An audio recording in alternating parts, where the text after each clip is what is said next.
Bonjour à tous et bienvenue sur Une lectrice de plus.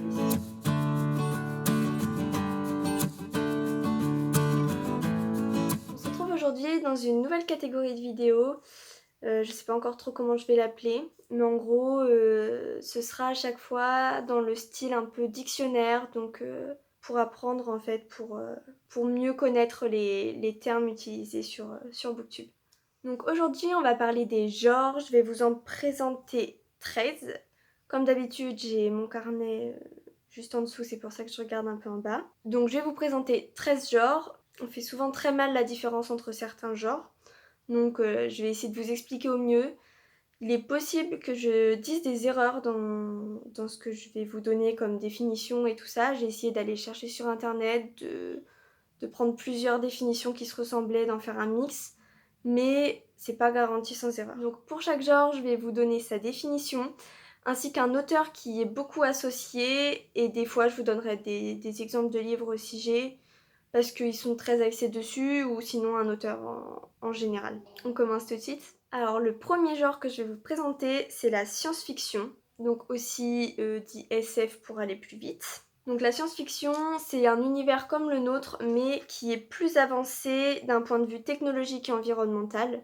Donc en général, on retrouve tout ce qui est robots ou ce genre de choses. Donc c'est vraiment sur une dimension scientifique, mais rien ne nous assure que ces évolutions vont arriver. C'est que de la spéculation. Donc un auteur qui se rapproche donc de ce genre, donc de la science-fiction, j'ai choisi Marissa Meyer, donc avec les Chroniques lunaires. Ouais, j'ai le tome 2. Oula, juste ici. Donc voilà. Donc avec des histoires de cyborgs, de robots, tout ça. Donc Marissa Meyer avec les Chroniques lunaires, elle rentre complètement dans le SF. Deuxième genre, on retrouve donc le fantastique qui est proche du SF. Le fantastique, c'est quand il y a l'intrusion du surnaturel dans la vie réelle, mais que ça reste flou. En fait, il y a toujours la question de est-ce que c'est vrai ou est-ce que c'est pas vrai. Donc en général, ça tourne autour de la folie, autour des rêves, parce qu'on sait jamais vraiment si c'est arrivé, si c'est pas arrivé. Ça tourne toujours autour de ça. En cherchant, j'ai pas vraiment trouvé d'auteurs actuels de fantastique, en tout cas moi qui me viennent. Mais je sais que Edgar Allan Poe et Guy de Maupassant sont très connus pour utiliser ce genre, donc le fantastique. Guy de Maupassant avec le Horla par exemple, qui exploite très bien la folie. Donc le fantastique, on a tendance à dire que tout ce qui est surnaturel est fantastique, alors qu'au final, pour qu'on considère ça comme du fantastique, faut qu'on soit dans l'hésitation de est-ce que c'est vrai, est-ce que c'est pas vrai, est-ce qu'on peut y croire, est-ce qu'on peut pas y croire. Et au final, on le trouve très peu aujourd'hui dans les romans. Troisième genre, toujours un petit peu dans le même style, on retrouve la fantasy. Donc la fantasy, qu'est-ce que c'est? C'est quand il y a des aliments, Donc la fantaisie c'est quoi? La fantaisie c'est quand on crée un univers de toutes pièces en y ajoutant des éléments féeriques. Donc au final, beaucoup de livres qu'on lit aujourd'hui comme fantastiques sont en réalité fantasy. Auteur de fantasy, j'ai relevé Patricia Briggs, elle a fait pas mal de sagas. Moi je lis notamment en ce moment c'est Mercy Thompson. Mais je sais qu'elle a fait d'autres sagas, Alpha et Omega, je crois. Des one-shots aussi. Mais toujours dans cet univers fantasy avec plein d'éléments féeriques, les faées et tout ça. On peut trouver plein d'autres auteurs de fantasy. C'est un genre qui est très utilisé, qui est très au goût du jour en ce moment.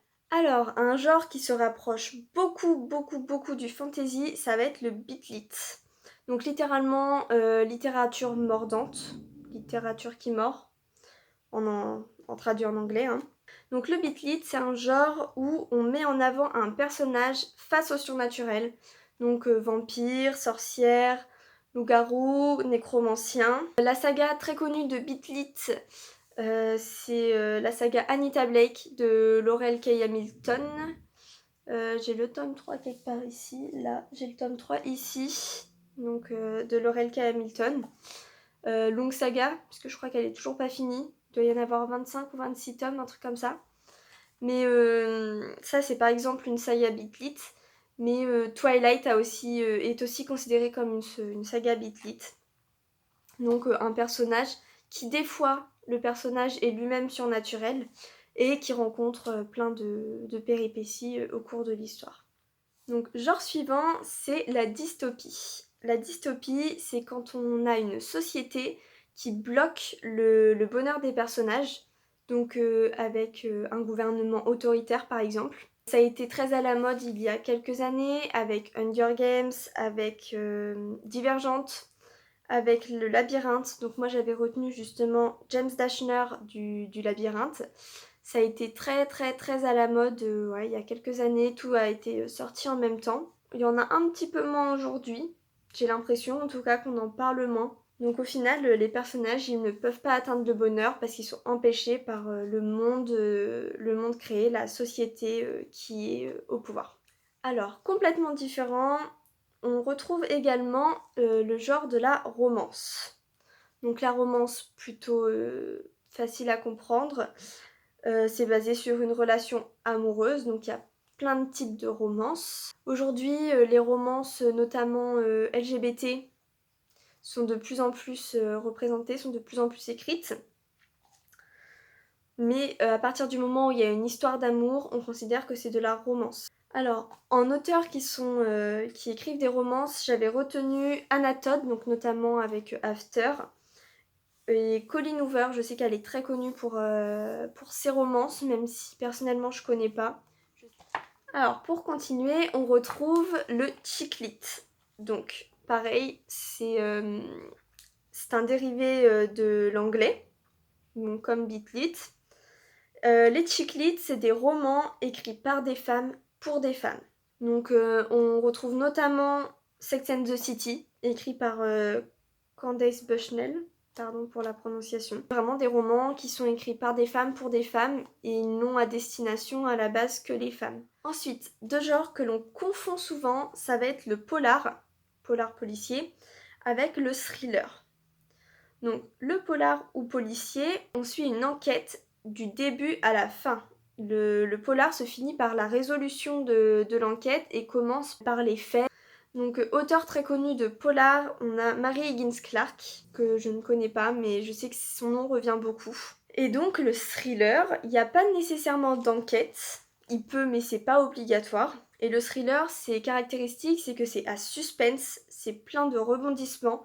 Le but c'est de nous faire ressentir des émotions en fait, de la peur, de l'effroi. J'ai retenu comme auteur pour le thriller Natasha Preston. Je viens de finir La Cave donc de Natasha Preston. Donc il y a une sorte d'enquête, mais des bribes on va dire. Mais en fait tout le long du livre on est plein de suspense, on va se demander ce qui va arriver après, comment ça va se finir. Il y a des passages pas qui font peur, mais qui cherchent à nous effrayer quand même. Pour moi, Natasha Preston, elle rentre complètement dans le thriller. Donc ensuite, dans la continuité, on retrouve le genre de l'horreur.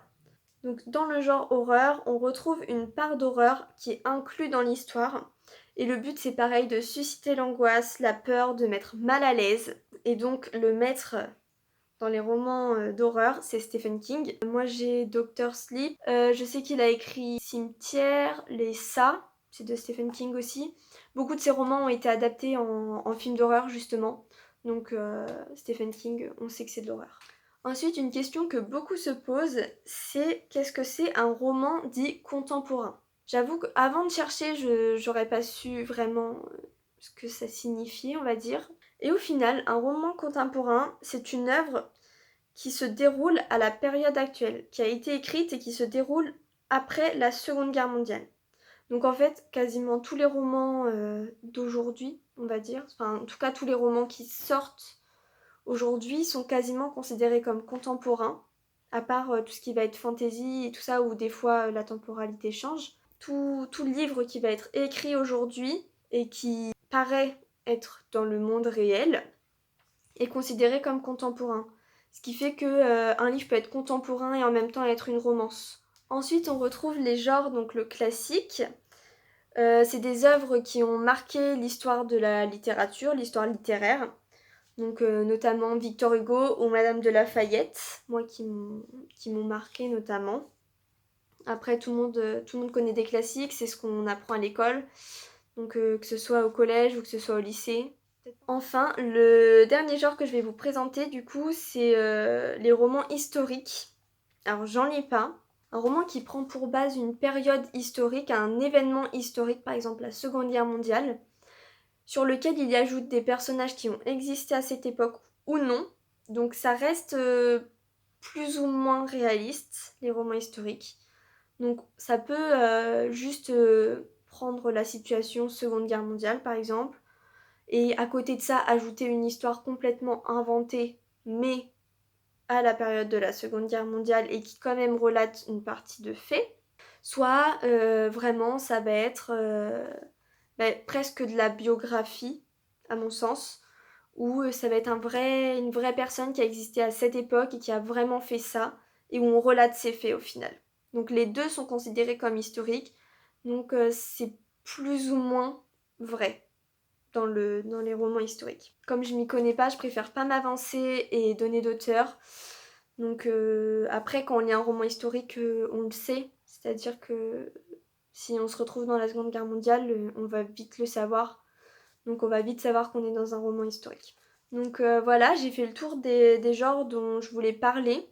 Après, faut savoir que chaque genre a des sous-genres. Donc la romance, il va y avoir la romance contemporaine, la romance érotique, la dark romance, la science-fiction. Je sais aussi qu'il y a des dizaines de sous-genres. Pareil pour la fantasy. Donc là, je suis vraiment restée sur le principal pour faire vraiment les distinctions, notamment entre science-fiction, fantasy, fantastique, où à chaque fois c'est un peu flou euh, au, niveau, euh, au niveau définition, en tout cas pour moi personnellement. Pareil entre polar, thriller, thriller, horreur. C'est des genres où en fait les limites sont un peu floues, on sait jamais vraiment quelle est la différence. Moi j'avoue que polar, thriller, pour moi c'était un peu la même chose. Maintenant que j'ai fait mes recherches, je sais que c'est pas du tout la même chose.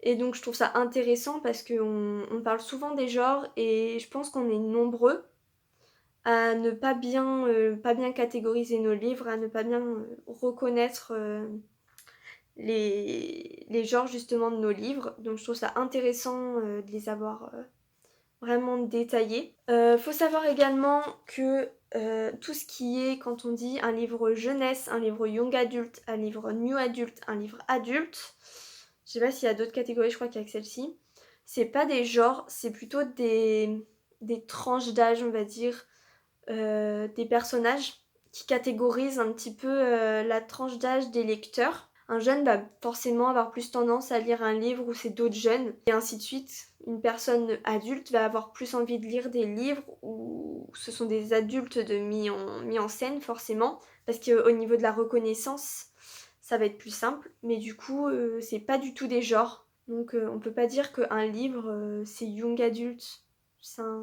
Il est forcément quelque chose d'autre derrière. Donc je voulais bien faire la remarque. Je compte faire d'autres vidéos de ce style-là pour découvrir un petit peu d'autres éléments, donc, du vocabulaire ou ce genre de choses. Dites-moi si vous, il y a des mots ou des genres ou des éléments de booktube que vous aimeriez que je décrypte entre guillemets. Dites-moi si vous avez encore des questions sur ces genres ou s'il y a d'autres genres que vous aimeriez que je vous définisse en vidéo. Je pourrais peut-être faire un deuxième volume si je me rends compte qu'il y a d'autres genres à explorer et à vous définir. J'espère que cette vidéo vous aura plu, qu'elle vous aura appris des choses. N'hésitez pas à la liker, à la partager et à commenter sur le contenu, sur si vous avez aimé, tout ça. Et moi je vous dis à bientôt dans une nouvelle vidéo.